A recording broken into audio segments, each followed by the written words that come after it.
Selamat siang, bagaimana jika isi pelanggaran berat yang sudah dicabut dalam kurung pasal 158 huruf I tersebut berubah menjadi pelanggaran yang bersifat mendesak yang dimunculkan kembali di PP 35/2021. Artinya apakah kami di perusahaan boleh menerapkan isi pelanggaran tersebut?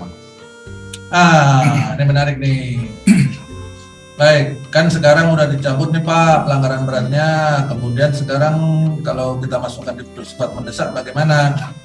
Ya sekarang tinggal yang lebih kuat secara hukum, karena isi pelanggaran berat itu kan sebenarnya pidana. Ya, sebenarnya pidana. Apabila itu tidak dijalankan pidananya, terus perusahaan membackupnya dengan memasukkan dalam pelanggaran bersifat mendesak, sebenarnya kalau ditanya apakah ini sah apakah, ya sah-sah saja.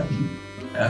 Cuman kalau saya menyarankan lebih bagus ambil yang kekuatan hukumnya lebih besar. Ya, artinya lebih membawa efek kepada pihak yang dijalankannya. Jadi kalau dijalankan pada si karyawan mau PHK, kalau pakai pelanggaran bersifat mendesak sama pakai tindak pidana, itu efeknya lebih kuat mana?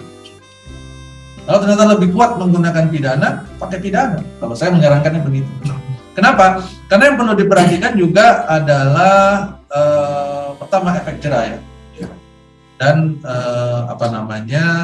dampak terhadap karyawan yang lain.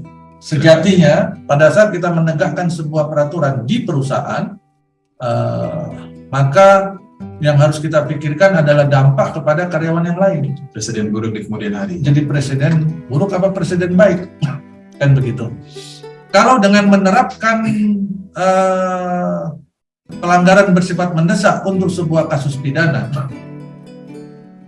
itu kepada kasus yang bersangkutan mungkin saja tidak ada masalah karena selesai, kan begitu, secara hukum terpenuhi.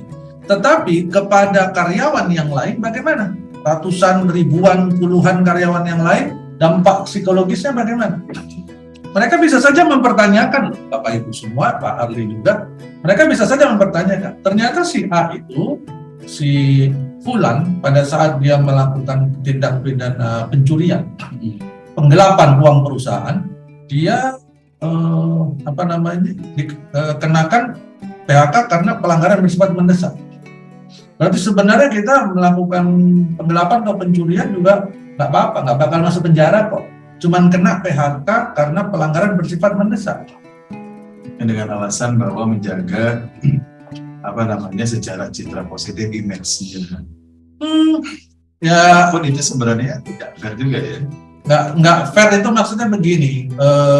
Saya lebih melihat nggak fair itu maksudnya begini. Dampak psikologis kepada karyawan yang lain itu akan memandang rendah terhadap pelanggaran tersebut, terhadap pasal itu, terhadap penegakan itu. Sehingga misalkan tadi contoh kasusnya penggelapan, dia kena penggelapan, kasus penggelapannya misalkan 10 juta rupiah, terus kena pelanggaran bersifat mendesak.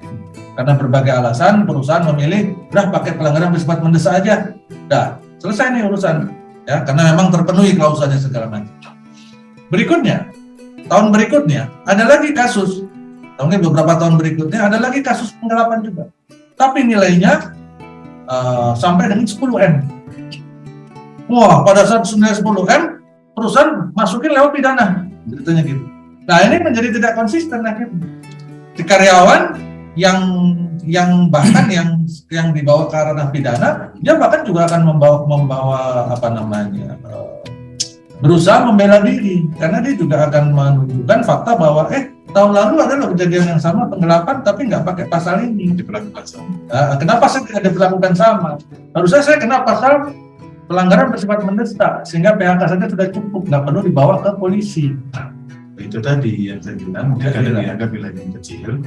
Kemudian bagaimana agar nama baik si karyawan ini ketika sudah tidak bekerja gitu, artinya namanya tetap baik dan mudah dapat pekerjaan. Mungkin maksudnya baik, tapi mas saya secara integritas saya sangat setuju dengan Pak Denny bahwa kita harus strict.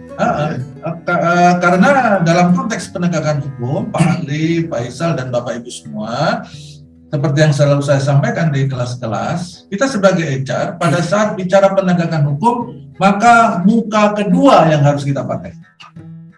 Ya, muka kedua itu apa? Mukanya robot. Jadi robot yang harus kita pakai waktu bicara penegakan hukum. Nggak lagi bicara tentang kedekatan, emosi kasihan, atau bahkan emosi benci. Saya kesel banget sama karyawan ini, gua habisin beneran. Atau saya kasihan banget sama dia, karena dia harus bantu orang tua. Atau karena dia sahabat dekat saya. Oh, karena dia dulu pernah membantu saya. Yang masukin saya kerja ke perusahaan ini dia. Sekarang saya harus PHK dia. Kasihan bener. Tidak beberapa.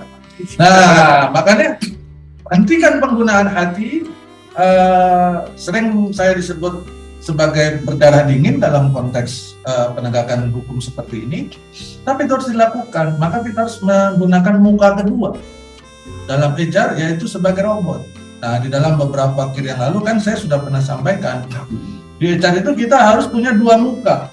Dua muka itu beda sama bermuka dua ya Pak. Jadi yang dipakai itu dua muka ya, bukan muka dua. Jadi dua muka. Dua muka itu adalah muka yang pertama adalah seniman. Kapan kita pakai muka seniman? Pada saat kita berbicara tentang kesejahteraan karyawan.